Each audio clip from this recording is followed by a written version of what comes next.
Welcome to Samba Samba. Enjoy the video. You start now, power the laptop off, unplug the charger, and wait 1 to 2 minutes so residual charge drains.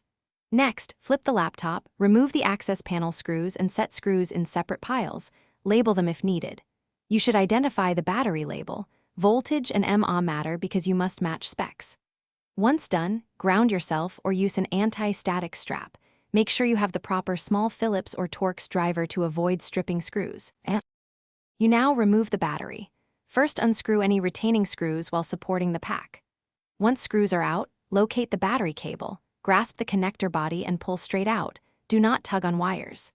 If adhesive holds the pack, pry gently with a plastic spudger, easing one side at a time so the glue releases without deforming cells. While doing this, compare the old battery's label to the new one so you confirm voltage and connector type match before proceeding. You install the new battery by seating it in the bay exactly as the original. Make sure contacts align and the connector is fully seated. Once secured with the original screws and panel replaced, plug in the charger and power on. Verify the OS and BIOS see the new capacity. If readings look odd, charge to 100%, then discharge to about 5 to 10% to help the system recalibrate. Troubleshooting tip: if it won't charge, recheck the connector. Thanks for watching. Consider subscribing if we helped you.